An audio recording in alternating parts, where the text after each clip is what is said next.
Okay. Radian measure in arc length. Radian measure is just another way that we measure angles. We can measure in degrees, or we can measure in radians. What are radians? Well, let's take a look at a unit circle. Because everything really is based on a unit circle. If I have a 45-degree angle, no matter how big that triangle is, it's still going to be 45 degrees, no matter what the length is. Okay. So let's talk about a unit circle. What is it all the way around that circle? 360 degrees, right? Okay. So what is the distance around that circle? Circumference, right. And what is the circumference of a circle? 2 pi r. R is 1, and so the distance all the way around that unit circle is 2 pi. Well, 2 pi is a radian measure. Okay? We have degrees, we have radians. And so once around the circle in degrees is 360, and once around the distance all the way around is 2 pi units, whatever units we're talking about. So they're equal to one another. 360 is the same as 2 pi.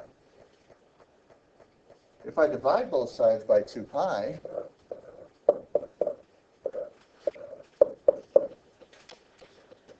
reducing the 2 pi and the 360, I get 180 over pi, which equals what?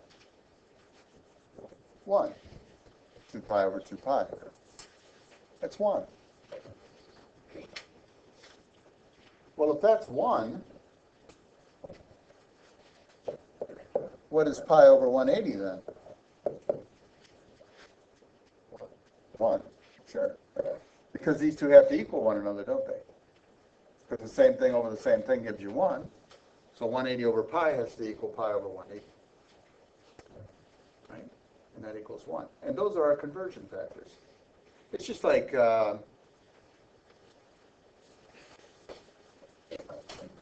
comparing hours and minutes and days to years and feet to miles. Well, that's our conversion factors. 180 over pi, pi over 180. So let's take a look at this unit circle again. And we said once around, now we're just going to go in radians here. Once around is 2 pi. Well, then what is halfway around? Pi. Pi is equal to 180 degrees, isn't it? Which is why 180 over pi is 1. Pi over 180, that's both the same. Well, what is 90 degrees then, in terms of radians? Pi over 2. Half of this, right? So I've got 0, pi over 2, pi. What's this? 1.5 pi. We're going to put this as an improper fraction, 3 pi over 2. And then 2 pi. Okay? And so that's all of the values in radians. Well, 45 degrees. What would that be? If 90 degrees is pi over 2, 45 degrees is pi over 4.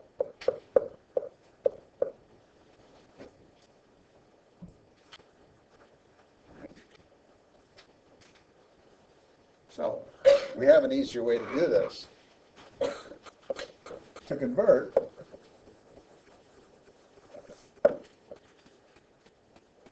degrees to radians,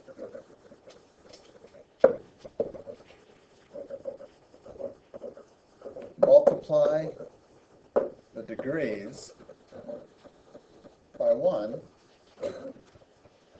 which is pi over 180.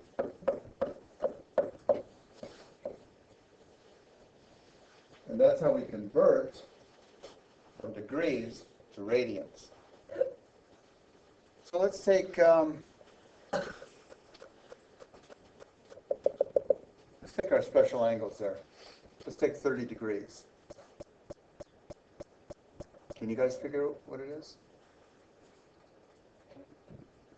Anybody know what that is in radians? Pi over 6. Very good. And here's how. We take 30 degrees, multiply by pi over 180, which we're really multiplying by 1, aren't we? And 30 and 180 goes 6, and I get pi over 6. That's what 30 degrees is. What is 60 degrees? Pi over 3. 60 degrees is pi over 3. So, in the first quadrant here, I've got 0, and I got pi over 6, which is 30 degrees, pi over 4, 45 degrees, pi over 3, 60 degrees. These are all the special angles. And then 90 degrees is pi over 2. Another special angle there would be, what's the next one? 120. What is that? And until you get to be able to go back and forth easily, just multiply by pi over 180. 60 goes into 120 and 180, so I get 2 pi over 3. And that's the same as 120 degrees. 2 pi over 3. That's 120 degrees. 135 degrees. I'll save you the trouble. 3 pi over 4. And then we have 150 degrees with a reference angle of 30, right? So 150 degrees would be, it's actually 5 pi over 6. Okay? So you guys would know how to complete the rest of this circle for your notes. For instance, I've got 180 here, 210. What would that be? Well, multiply by pi over 180, and 225, 240, then we have, of course, 270. And then we have 300, multiplied by pi over 180, 300, what would that be? 6 pi over, no, 5 pi over 3. 5 pi over 3. And then we have 315, and then we have 330. Those are your special angles. For your homework, they're going to tell you, find sine of 3 pi over 4. Well, we're not used to radians. So maybe we want to turn that to degrees, just so we can get an idea of what 3 pi over 4 is. We don't know how to do that yet. To convert radians to degrees,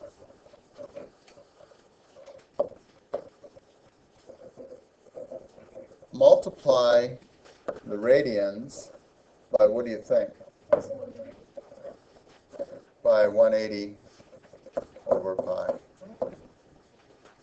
Because those are our conversion factors. Okay, so what is 3 pi over 4? In degrees, I'm going to multiply by 180 over pi. 4 goes into 180 45 times. The pi's cancel. And 3 times 45 is 135. Reference angle of 45. What is sine of 3 pi over 4? Same as sine of 45, which is, you're expected to know this now. I expect you guys to know this, which is square root of 2 over 2. What is cosine of 3 pi over 4? Say it again. Negative square root of 2 over 2, because we're in the second quadrant. And what is tangent of 3 pi over 2? Negative 1. Okay? And we know that just sine and cosecant are positive in the second quadrant. All others are negative.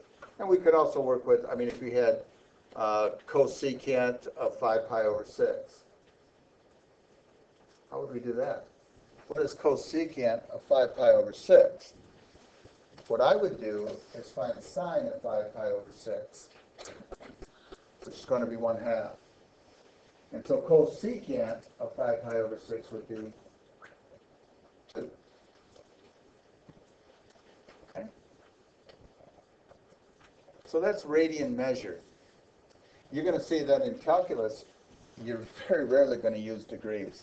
It's going to be mostly radians. Degrees are nice when we're dealing with triangles. We're looking to find angle of depression, angles of elevation, that kind of thing. All right, but when we're looking for really applications and story problems, then we're looking for radian measure, and that's what you're going to use mostly in calc. So you'll be able to go back and forth easily. Some of you will be able to do that within the next couple of days. Okay? Radians and degrees. Any questions on that? Yes? So the process of converting the radians to degrees is just converting the radian by the 180 over pi. Correct. For like the 135, and then you can find the reference angle, and then you find out what the... Exactly. Exactly. In fact, in your homework tonight, you're going to have a block of problems that says change the following degrees to radians, and then change the following radians to degrees. It's easy enough. So let me give you just another example here.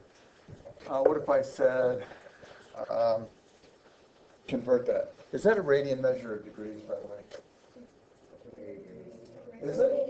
It's radians. This is radian. You got to watch for that in the next test. All right. This is a radian measure because there's no degree symbol there.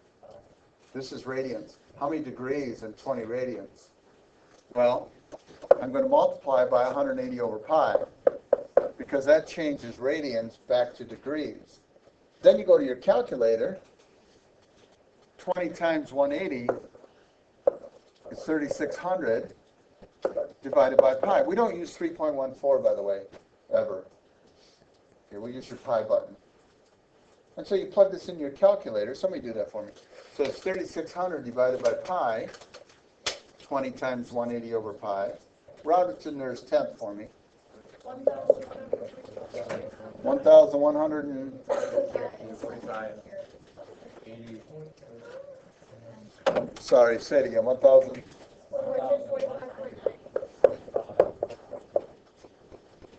So it's 1,145.9 degrees. That's what 20 radians is. You want to know how much 1 radian is? 1 radian multiplied by 1 times 180 over pi. Okay, so 1 radian is about 57.3 degrees, approximately. Well, that's what 1 radian is. That'll kind of give you an idea. Okay? All right. Well, let's talk about arc length.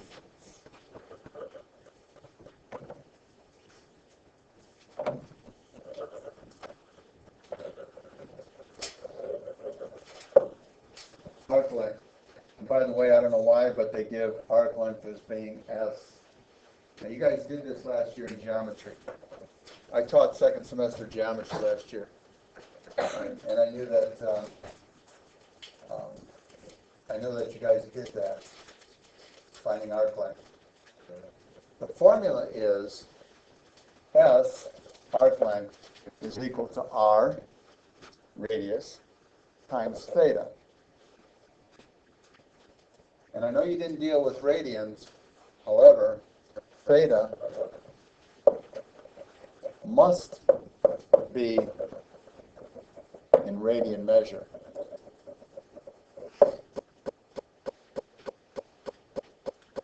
Okay, so what does that mean? Well, let's take a circle.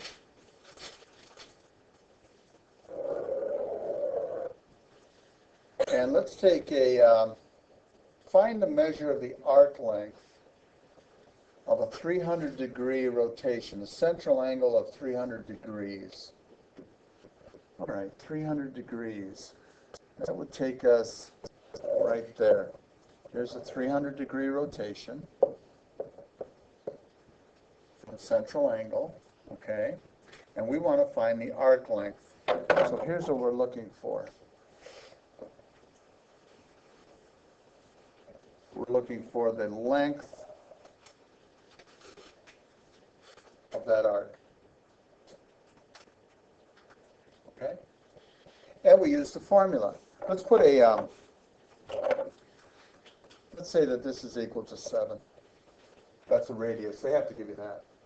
So let's say the radius is 7. All right. So arc length is equal to 7 times theta. Well, not times 300, because theta has to be in radians. So what is, how many radians is that? No. In order to change degrees to radians, I multiply by pi over 180. And 300 degrees is 5 pi over 3. So we change it to radians. So I'm going to multiply 7 times 5 pi over 3. And it's no something, just go to your calculator. Plug it in the way I have it written on the board. 7 parentheses 5 pi divided by 3. And so that distance, that arc length then, would be, we can round it to the nearest hundredth, 36.65 units. Whatever we're talking about, inches, feet, miles, whatever. And that's arc length. All right? Radius times theta, arc length. Okay?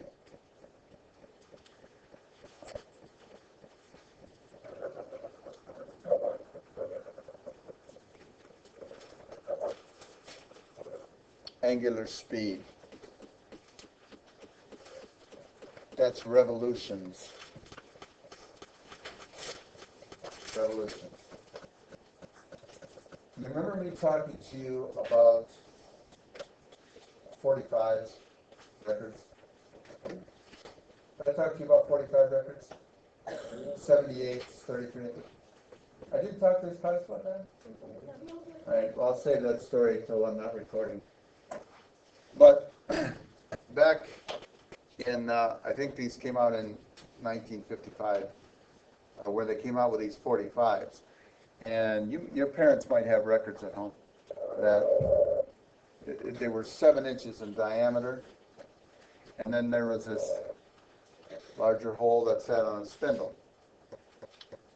okay, on a record player.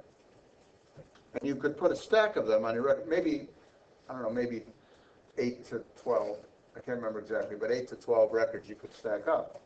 And so the needle would come over, play one record, it would get to the end of the record, it would eject, come back, the next record would fall down. And the needle would come down and play that record, it would eject, and the next one would come down. When that stack of records were done, pick them up, put another stack on it. Okay? Well, let's take a point on the outside of that record. And how many revolutions does that record make per minute? Because angular speed is theta in radians over time. Okay? Can you tell me what 1 revolution would be in radians? Not 360, that's degrees. 2 pi. Once around is 2 pi, right?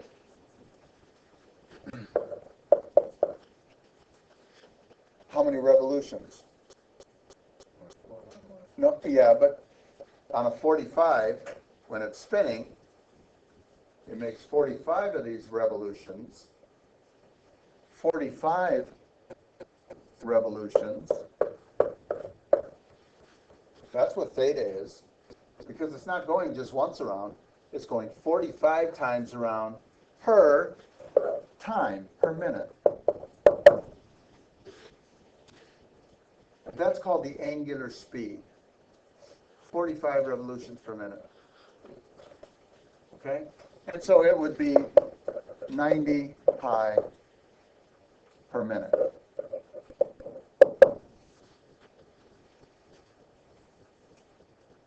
Okay? Does that make sense? And that's angular speed. Revolutions per time. Anybody know of another record? You guys have maybe had some experience with records. What about an album? Do you know how fast that spins? A record album? I'd say like one side takes about half an hour. Well, what's the speed? Oh. 45 spins 45 times a minute. Like 12. What is a record? Not 12. All right. I'm going to bring a record. I have a record player actually in my office, and we'll do that on another day. Okay. There are actually 78. 78 spins pretty fast. 78 revolutions a minute. 45s, 33 and a third. A record album spins at 33 and a third times per minute. Then you have something called 16s, which I've never seen. Spins very slow, comparatively speaking. Okay, and that was for classical music. For these long compositions, classical compositions, or maybe they put a whole opera on one side, so it has to spin very slow. Okay, those are the 4 speeds that record players spin at. Okay, angular speed. Let's talk about another one. Let's talk about the angular speed of a satellite. Let's say a satellite is above the Earth.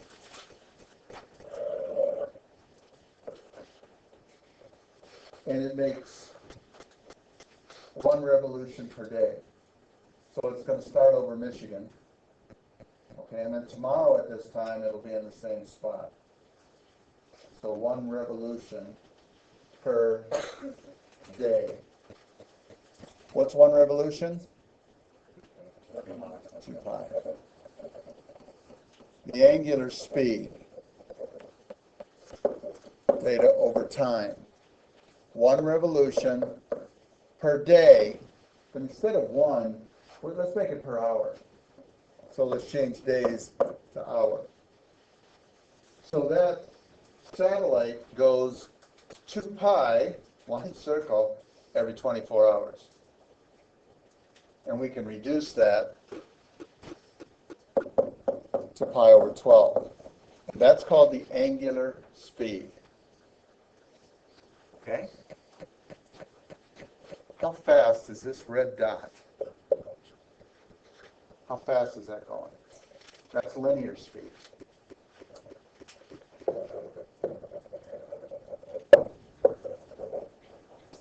How fast is that dot moving? Okay, linear speed. All right. Do you remember what I said the diameter of these records were? Maybe I didn't say. 7 inches. Okay. Well, linear speed is r times angular speed, which is theta over time. That's linear speed. So the linear speed, what's the radius? 3.5 times the angular speed, which is 90 pi per minute.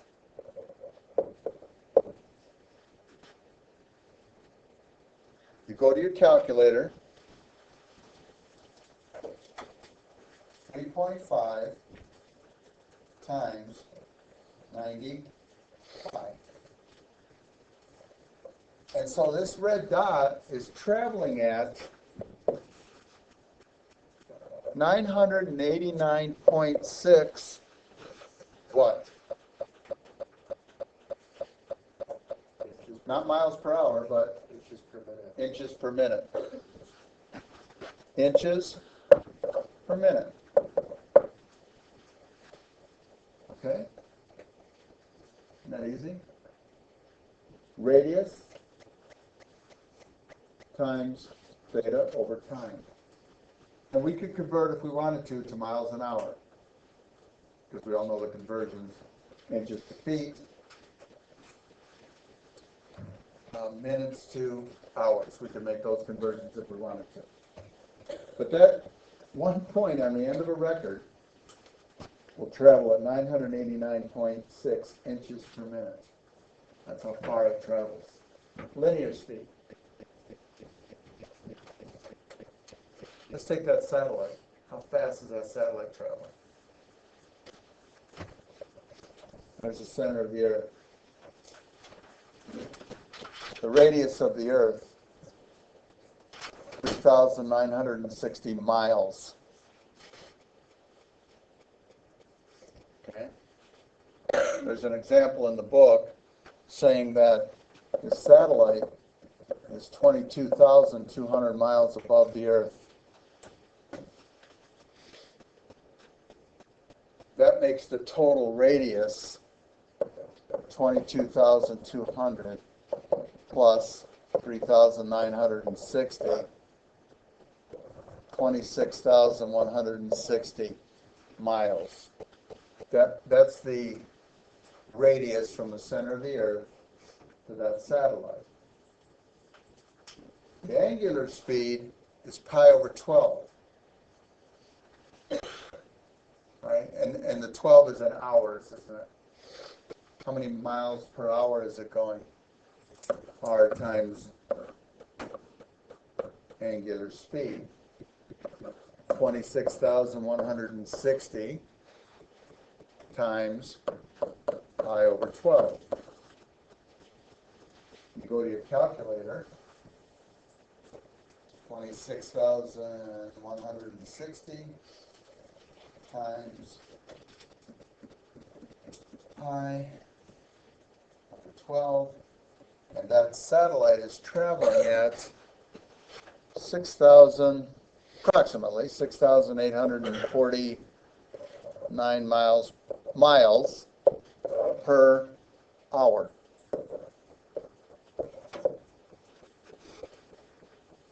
The book says 6,848 miles an hour. I don't think I could tell the difference between 6,848 miles an hour and 6,849 miles an hour. I don't think you can tell the difference. Okay? And that's how fast that satellite's going. And it always amazes me how these astronauts can get out and work on these satellites without it blowing off.